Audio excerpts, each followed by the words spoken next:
भारत में चाय प्रेमियों की कोई कमी नहीं है, जहां रोजाना कई लाख कप चाय बनाई और पी जाती है। ऐसे में जब कभी दूध खत्म हो जाता है या फिर दूध फट जाता है तो उस स्थिति में चाय बनाने के लिए मिल्क पाउडर का इस्तेमाल किया जाता है।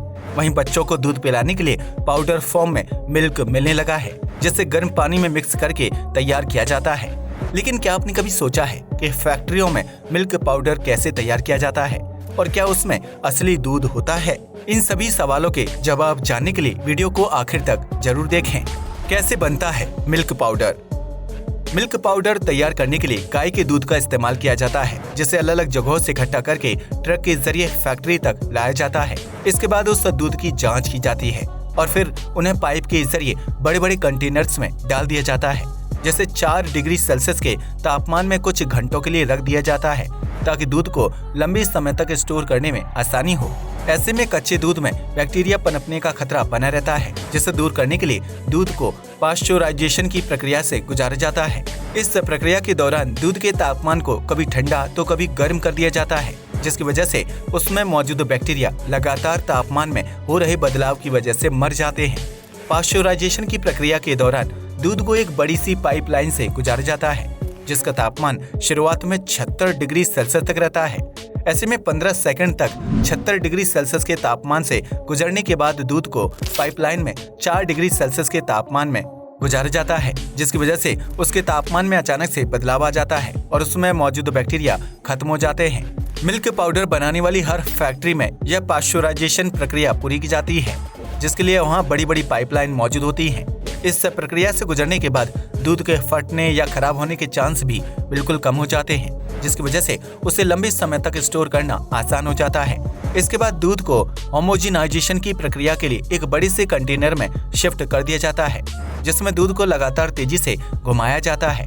ऐसा करने से दूध में मौजूद हाई प्रोटीन मॉलिक्यूल्स और फैट अच्छी तरह से घुल जाते हैं, जिसके बाद दूध में मलाई जमने की प्रक्रिया नहीं होती है। आपको बता दें कि दूध के ऊपर जमने वाली मलाई प्रोटीन का एक रूप होता है, जो गर्म होने पर टूटकर अलग हो जाता है और दूध के ठंडा होने पर एक साथ इकट्ठा होकर मलाई के रूप में उसके ऊपर जम जाता है। लेकिन होमोजिनाइजेशन की प्रक्रिया के बाद दूध में मौजूद फैट और प्रोटीन को पूरी तरह से बारीक मॉलिक्यूल्स में बांट दिया जाता है, जिसकी वजह से उसमें मलाई नहीं जमती है। इसके बाद दूध को एक चैम्बर के अंदर शिफ्ट कर दिया जाता है, जहां उसे बहुत ही धीमी आंच पर पकने के लिए छोड़ दिया जाता है। इस प्रक्रिया की वजह से दूध में मौजूद 80% नमी खत्म हो जाती है, जबकि दूध के स्वाद में बिल्कुल भी बदलाव नहीं आता है। इसके बाद दूध काफी हद तक सूख जाता है, लेकिन वह अब तक पूरी तरह से मिल्क पाउडर में तब्दील नहीं हुआ होता है। इसलिए दूध को स्प्रे करते हुए बड़ी स्प्रे ड्रायर मशीन के अंदर डाल दिया जाता है, जिसके बाद मशीन के अंदर 300 डिग्री सेल्सियस तापमान वाली गर्म हवा को छोड़ दिया जाता है।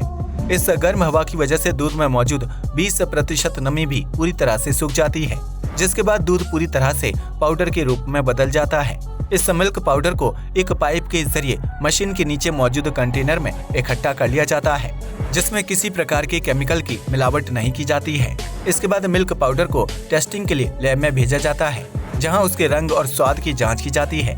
ऐसे में जांच में खरा उतरने के बाद मिल्क पाउडर को कन्वेयर बेल्ट से गुजारते हुए पैकिंग के लिए भेज दिया जाता है, जहां बड़ी बड़ी मशीनों के जरिए मिल्क पाउडर के वजन को तौला जाता है और फिर उसे अलग अलग बेल्ट से गुजारते हुए ग्राम और किलोग्राम के पैकेट और डिब्बों में पैक किया जाता है। इसके बाद मिल्क पाउडर को फैक्ट्री से विभिन्न दुकानों और मॉल आदि में भेज दिया जाता है, जहां से मिल्क पाउडर किचन तक पहुंचता है और उसका इस्तेमाल करके चाय बनाई जाती है।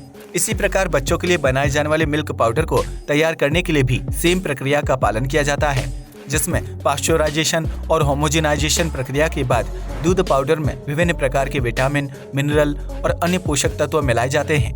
इसके बाद उस मिल्क पाउडर को गर्म पानी में डालकर टेस्ट किया जाता है, ताकि बच्चों तक पहुंचने से पहले उसमें मौजूद अशुद्धियों का पता लगाया जा सके। अगर मिल्क पाउडर में कोई कमी नहीं होती है तो उसे पैकिंग के लिए आगे भेज दिया जाता है और इस तरह बच्चों के लिए मिल्क पाउडर तैयार हो जाता है। आप चाहें तो चाय बनाने के लिए इस्तेमाल होने वाले मिल्क पाउडर को घर पर ही तैयार कर सकते हैं, जिसके लिए आपको दूध को धीमी आंच में गाढ़ा होने तक पकाना होगा। ऐसे में दूध जब गाढ़ा हो जाएगा तो वह अपने आप खोया में तब्दील हो जाएगा। इसके बाद उस खोया को ठंडा कर लें और उसके छोटे छोटे टुकड़े बनाकर धूप में अच्छी तरह से सुखा लीजिए। ऐसा करने से खोया में मौजूद सारी नमी खत्म हो जाती है। इसके बाद खोया के सूखे हुए टुकड़ों को मिक्सी में अच्छी तरह से पीस लीजिए, जिससे वह बारीक पाउडर में तब्दील हो जाएगा। इस तरह घर बैठे आप मिल्क पाउडर तैयार कर सकते हैं, जिसे 20 से 25 दिन तक आसानी से इस्तेमाल किया जा सकता है। हालांकि घर पर बने मिल्क पाउडर का रंग और स्वाद फैक्ट्री में बने मिल्क पाउडर से काफी अलग होता है। इसलिए अगर आप ऐसा सोचते हैं कि घर पर बाजार जैसा मिल्क पाउडर बनकर तैयार हो जाएगा, तो ऐसा बिल्कुल नहीं है। अब तो आप समझ ही गए होंगे कि फैक्ट्री में मिल्क पाउडर कैसे तैयार किया जाता है और उसे बनाने के लिए किन किन चीजों का इस्तेमाल किया जाता है। आज के लिए बस इतना ही। वीडियो पसंद आया हो तो इसे लाइक और शेयर कीजिएगा। धन्यवाद।